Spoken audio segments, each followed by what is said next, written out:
El título de mi predicación hoy es muy fácil, es muy sencillo, pero está basado en un texto de la Biblia que quiero que me acompañe. Vamos a leerlo primero. No sé si ha hecho una imagen, pero no me la pongas todavía. Y pon la letra más grande. Gálatas 6, capítulo 6, versículo 1. Vamos a leer este texto, ¿vale? Es un texto que me he estado meditando y reflexionando. Y hay una frase que me gustó mucho. Yo sé que es un texto conocido, pero se está acoplando un pelín, ¿no? Pero creo que es muy bueno. Gálatas 6:1, ¿lo tienes? ¿Lo tienes en tu teléfono? Dice el apóstol Pablo, hablando a los Gálatas: hermanos, si alguno fuere sorprendido en alguna falta, si hubiera algún pecado, si hubiera algo que realmente está frenando el desarrollo de esa persona, dice: vosotros que sois espirituales, restaurarle con espíritu de ¿qué? De mansedumbre. Y dice, fíjate qué frase, dice: considerándote a ti mismo, no sea que tú también sea tentado. Muchas veces nos pasa, hermano, que cuando corregimos a alguien, no pensamos en que nosotros mismos también podemos caer en ese hoyo. Por eso el apóstol Pablo está poniendo una base muy importante, y es que dice que lo hagamos con mansedumbre. La palabra mansedumbre está relacionada con la palabra manso. Una persona también apaciguada, una persona que no se altera, una persona que no se pone a gritar, sino una persona que sabe con sabiduría hablar. ¿Cuántos somos así, verdad? ¿Sí o no? Dice, versículo 2: sobrellevad los unos las cargas de los otros y cumplid así la ley de Cristo. Porque el que cree ser algo, no siendo nada, a sí mismo ¿qué? Se engaña. Y dice, así que cada uno someta a prueba su propia obra, y entonces tendrá motivo de gloriarse sobre respecto de sí mismo y no en otro, porque cada uno llevará su propia carga. El que es enseñado en la palabra haga partícipe de toda cosa buena al que lo instruye. Versículo 7 dice, no os engañéis, Dios no puede ser burlado, pues todo lo que el hombre sembrare, eso también segará. Porque el que siembra para su carne, de la carne segará corrupción, mas el que siembra para el espíritu, del espíritu segará vida eterna. No nos cansemos, repite conmigo esta frase, no nos cansemos, es más fuerte, no nos cansemos pues de hacer bien, porque a su tiempo segaremos si no desmayamos. Así que según tengamos oportunidad, hagamos bien a todos. Y ahora dice esta frase, y mayormente a los de la familia de la fe. Este texto, que son 10 versículos, yo creo que nos da un desglose, nos da una serie de mensajes que podríamos estar predicando perfectamente de cada versículo. Hay versículos muy interesantes, pero el apóstol Pablo está relacionando el sentido de la unidad de la iglesia, a la vez que también está hablando de una forma personal. Cada uno de nosotros tenemos que examinarnos cómo estamos caminando, cómo hablamos, cómo vivimos. Por eso hay frases que dice que cada uno someta a prueba su propia obra. Pero también el versículo 6 nos dice que el que es enseñar la palabra, enseñe también a otro, que lo haga, que lo instruya. Y el versículo 10 termina, y esto es lo que quiero que hoy podamos hablar. El título de mi predicación tiene que ver con esto. Cuando dice, hagamos el bien a todos, pero mayormente a los de la familia de la fe. Y yo quiero hablarte, el título de mi predicación es este, la familia de la fe. ¿Tú sabes quién son la familia de la fe? A ver, adivínalo. Los aquí presentes. Los de la familia de la fe, obviamente somos todos aquellos, ya lo hemos dicho alguna vez también, que hemos creído en el nombre del Señor Jesús, que hemos decidido caminar con Él, que Él un día tocó nuestras vidas, nos alumbró, nos transformó y hemos decidido ser parte de esa familia. Ahora, lo bonito de esto, hermano, es que, eh, por un lado, esta familia no es una familia únicamente y exclusivamente de una zona, sino que es una familia que se extiende por todo lugar de la tierra. Por eso es tan hermoso, y alguna vez también le hemos comentado, que cuando uno va a otro país, a lo mejor yo no conozco Venezuela, yo llego a Venezuela y yo entro a una iglesia y yo no conozco a las personas, pero sí puedo expresar esto: hermano, hermana, porque entiendo que somos una misma familia. Hoy hay personas que también están tomando la decisión de bajar a las aguas, ¿verdad? Estas personas no es que en este momento se están convirtiendo a Cristo, no es que en este momento están siendo ya parte de esa familia espiritual, pero sí que es una forma de manifestar públicamente algo interno, algo que se ha producido en el interior y que se expresa externamente. Es como un casamiento, ¿verdad? Cuando una persona se casa, no es que se enamora en el momento. Tú no llegas al altar y dices, uy, ¿este quién es? Uy, me acabo de enamorar, nos casamos. No, sino que hay un proceso que tú has ido viviendo. Pero el matrimonio es ese momento clave, ese momento donde delante de Dios primeramente, delante de la persona y delante de todos los testigos, tú manifiestas un compromiso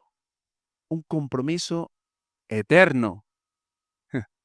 Asimismo, también deseamos que los hermanos que hoy se van a bautizar, que hoy van a bajar a las aguas, también puedan tener ese compromiso eterno. Y cuando nosotros aceptamos a Cristo y somos nacidos de nuevo, somos parte de esta familia espiritual. Me encanta que el apóstol Pablo dice familia de la fe. Mira, te voy a decir una cosa, la familia fue algo, y esto lo hemos dicho también, que Dios instituyó. No fue la sociedad, no fue un gobierno, fue Dios el que estableció desde el principio de los tiempos la cuestión de la familia, cómo debía ser la familia. Y Dios instituyó también lo que es la iglesia. Ahora, Pablo hace algo muy interesante y es que conecta estas dos instituciones que Dios creó y las une y le llama familia de la fe. Pablo era un incansable maestro de la unidad. Tú puedes leer la carta a los Gálatas, la carta a los Efesios, la carta a los Corintios. Y Pablo, una de las cosas que más le remarca a la iglesia es la unidad. Dice que todos crezcamos, dice que no seáis unos de Apolo, otros de Pablo, sino que todos seamos un mismo sentir, porque esto no es algo que Pablo dice, bueno, creo que puede quedar bien, creo que puede ser bonito, no, eso es algo que Pablo rescata de la oración de Jesús, esto es algo que Pablo rescata del corazón de Jesús. Porque Jesús continuamente también decía esto, sed uno, que ellos sean uno, Padre. Cuando los veía discutir, Jesús se quedaba, yo me imagino, no, se quedaba así de bloqueado y dice, esta gente no entiende que tienen que ser uno. Y mira, quizás la familia de la carne, tu familia, tu papá, tu mamá, tus hijos, tus hermanos, como que los tenemos y estamos siempre como ubicados en eso. Pero quizá la familia de la fe muchas veces no la tenemos tan presente en nuestra vida, en nuestro radar, en nuestra mentalidad. Pablo dice esto,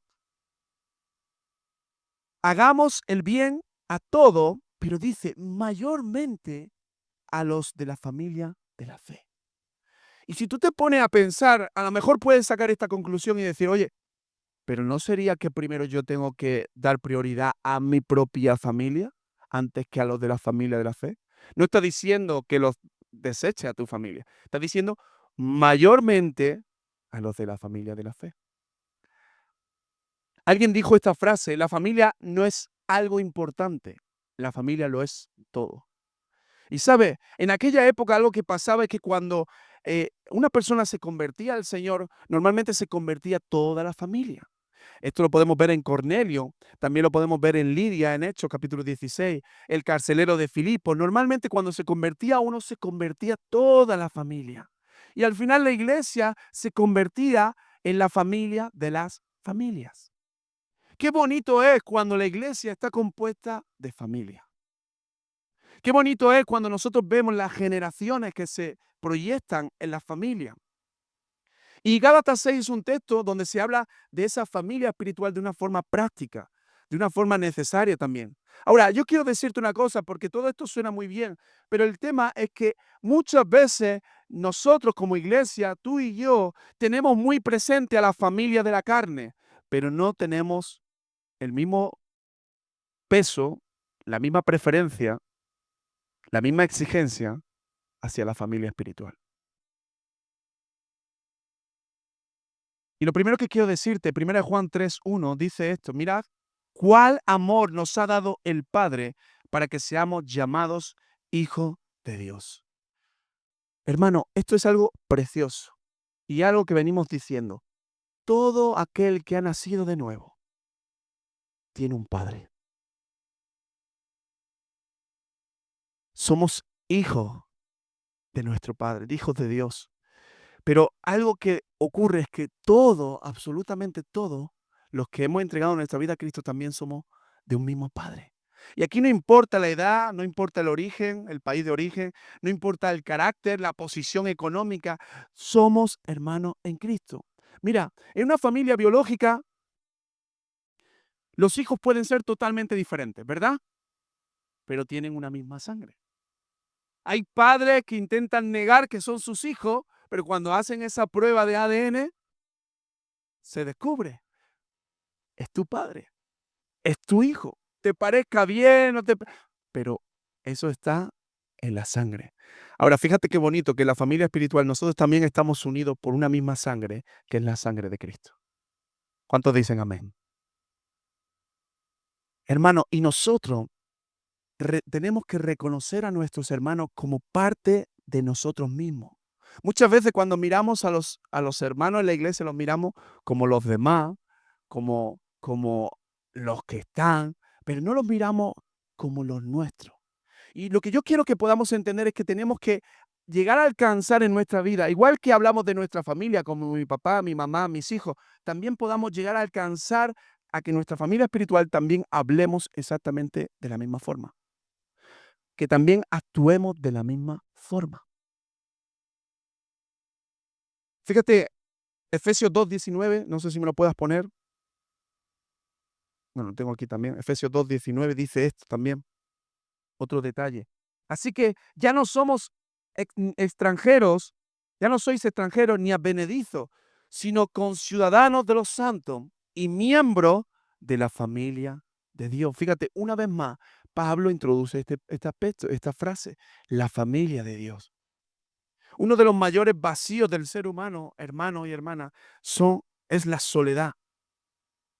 Pero cuando nosotros entendemos que somos de un mismo Padre y entendemos que no somos extranjeros, que no somos perdidos, que no estamos perdidos, sino que tenemos una familia en Cristo,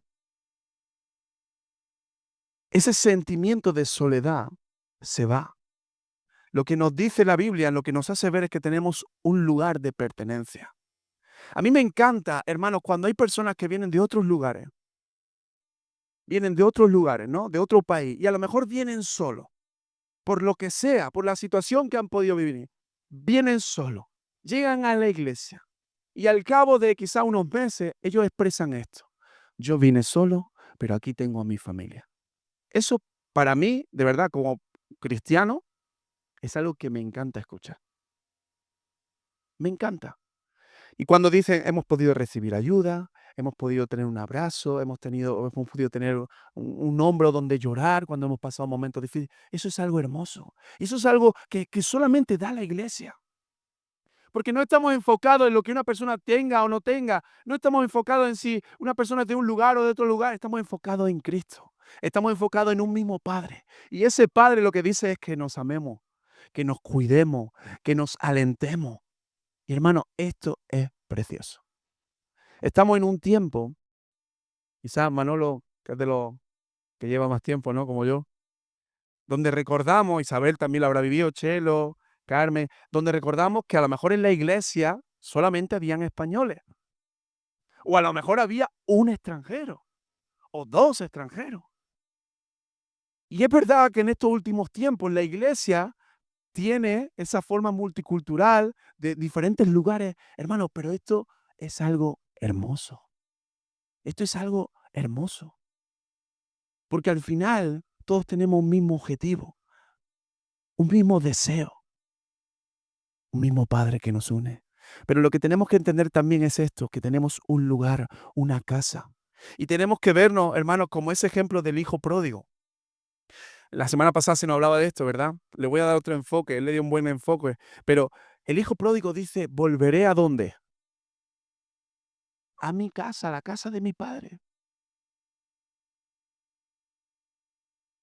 Hay un lugar que esa persona sabe que es casa del padre. Y nosotros cuando venimos a la iglesia, cuando pensamos en la iglesia, tenemos que pensar en esto: casa de mi Padre. Lugar donde yo puedo estar, lugar donde yo puedo correr, lugar donde yo puedo ser animado, lugar donde yo puedo ser sustentado, levantado. Casa de mi Padre. La familia de la fe. Mira el que tienes a tu lado, a tu izquierda y a tu derecha. Seguramente sea tu esposo o tu esposa, no vale. Pero míralo, míralo un momento. No es alguien diferente. Es tu familia. Es tu familia.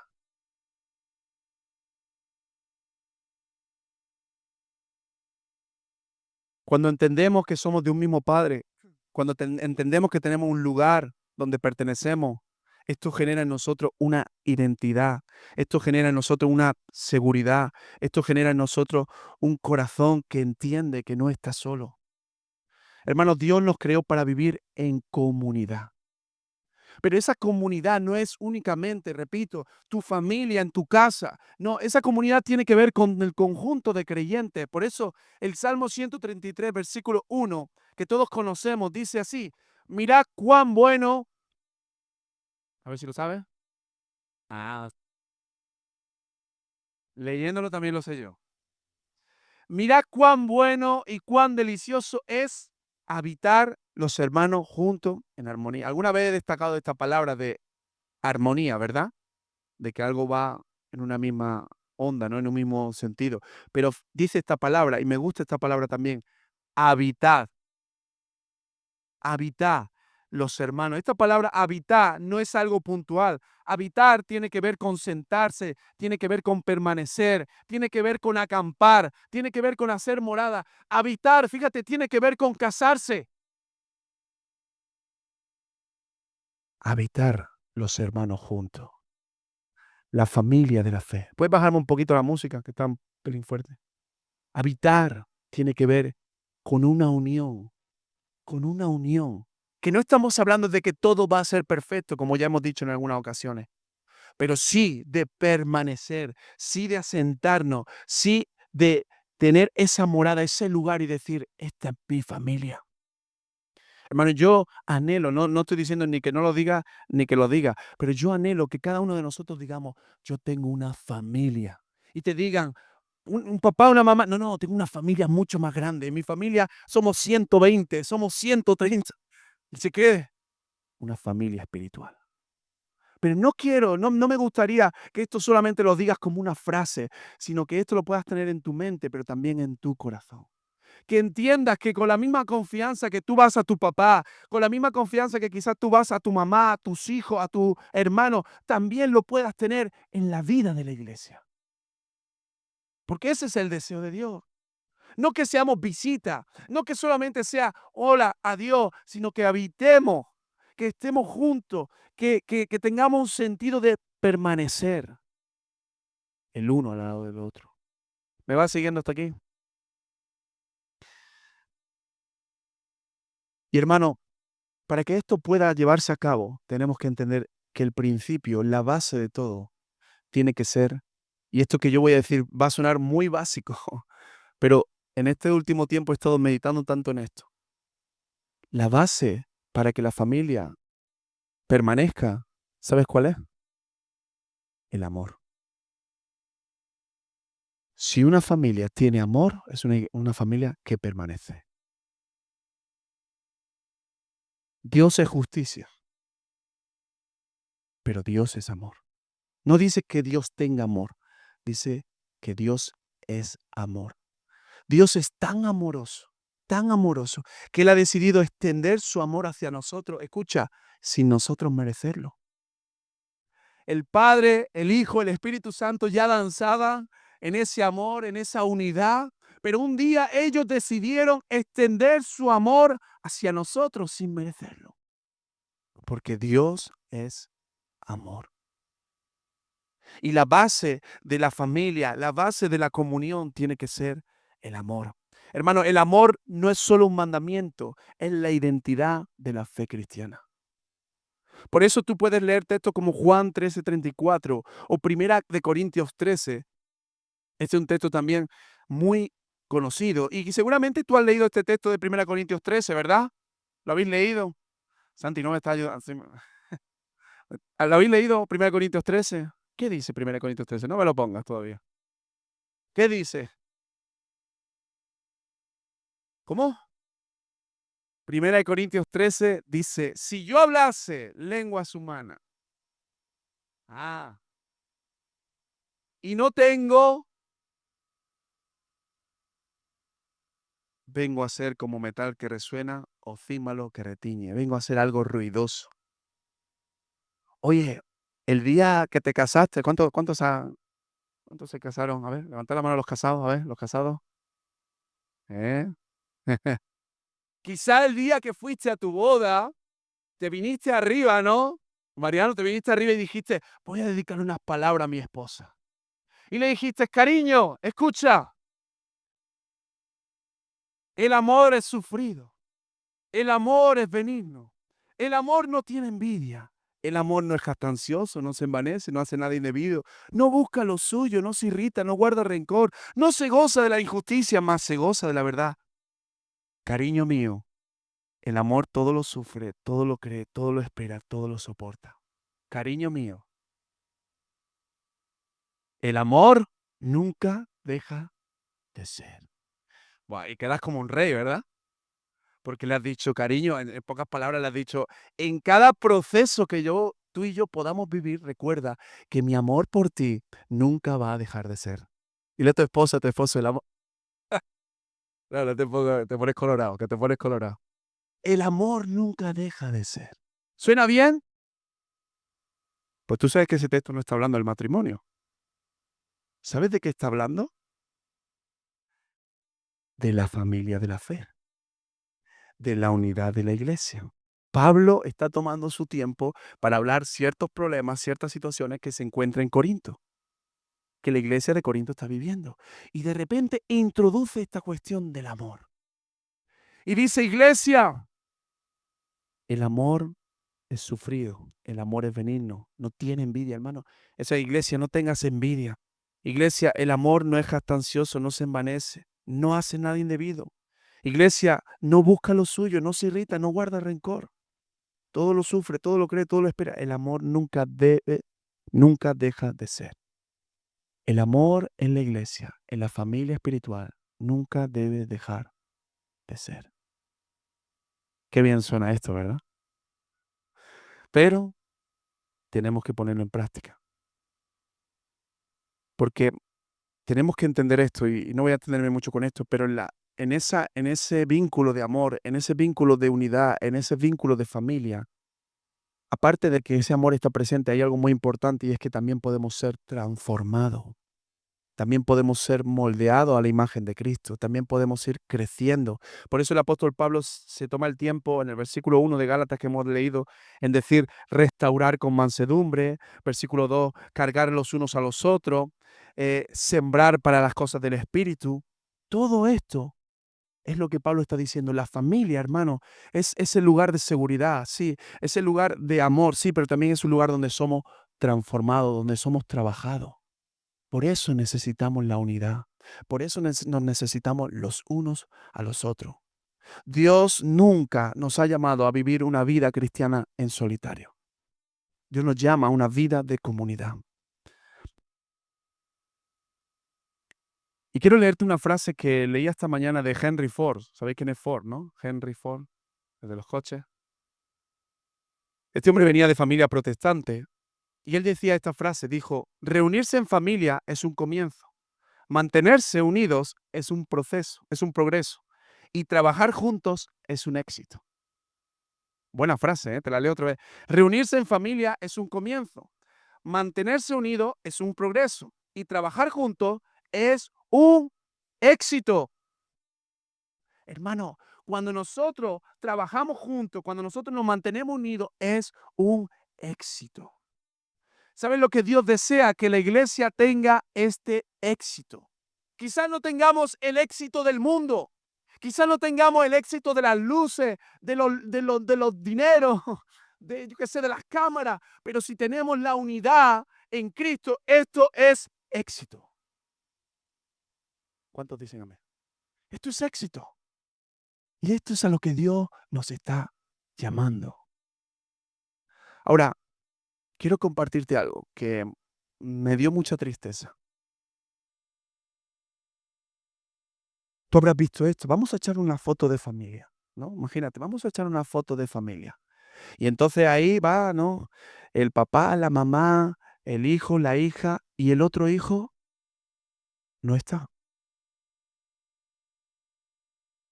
Oye, a que la foto no se sonríe igual, a que no es lo mismo, te sientes incómodo. Una cosa es que tú sepas que tu hijo, que tu hija, voy a poner este caso, ha tenido que irse, pues, yo qué sé, a China por una cuestión de que es un trabajo. Imagínate que es piloto, ¿no? Y se ha ido a China. Pues tú en esa foto tienes la tristeza de que dices: "Ay, no está mi hijo", pero también tienes la alegría de que sabes que tu hijo está haciendo algo que es bonito, que es interesante, que es clave, ¿no? Que le está yendo bien. Oye, pues sí sonríes en la foto y luego le escribes: "No, te hemos echado de menos en la foto, pero te hemos tenido muy presente". Ahora, cuando la familia está dividida, cuando hay un hermano, un papá, una mamá que dice: "Yo no quiero tener relación con él, yo no quiero tener relación con ella", y en la foto no sale el papá, no sale la mamá, no sale el hermano, no sale la hermana, es muy triste, porque nos habla de una familia que tiene un problema, de una familia que está dividida, de una familia que en el fondo está dañada. Como iglesia, y hubiera personas que dijesen: "Yo no quiero salir en la foto". Y no porque no le gusten las fotos, entiéndeme, sino porque dice, de alguna forma lo que está diciendo es: "Yo no me identifico con mi hermano, con mi hermana". Eso es muy triste. Yo no estoy diciendo que todos tengamos que ser superamigos, pero es un sentido de entender que tenemos un mismo padre, que somos una misma familia, que tenemos un hogar, una procedencia.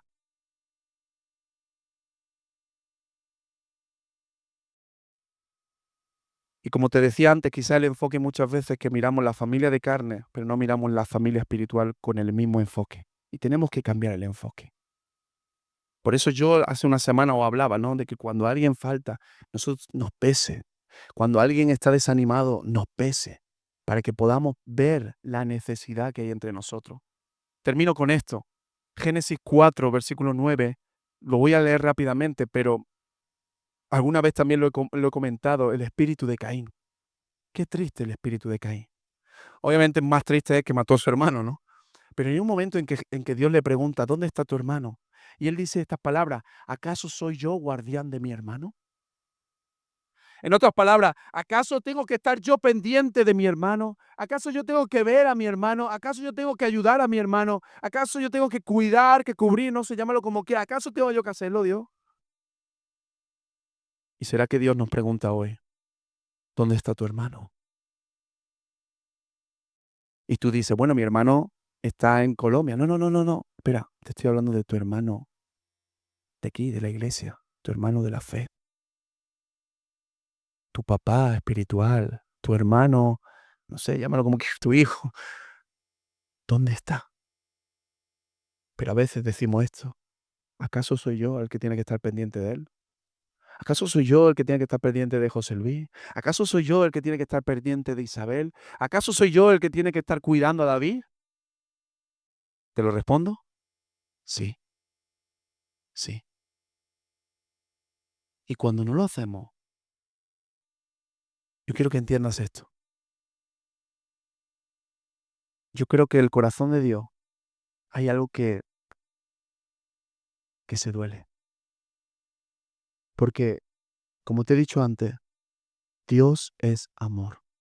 Y Dios caminó, o sea, perdón, y Jesús caminó sobre la base de la unidad. Hay un momento hermoso donde Jesús les dice a sus discípulos: "Ya no os llamaré más siervo, sino que os llamaré amigos". Y hermano, cuando dice esta palabra amigos, lo que está diciendo, ya no te vas a sentar fuera, te sientas a la mesa, ya no vas a escuchar, ya no va a haber como que no se te diga nada, no, tú vas a escuchar las conversaciones. Hay un sentido de intimidad. Y ese sentido que Jesús le da, escucha, para mí, cuando yo veo este texto que dice, ya no llamaré más siervos, sino que os llamaré amigos, me hace recordar Proverbios 18:24, que dice esto. Con esto termino. Pónmelo, porfa. Proverbios 18:24.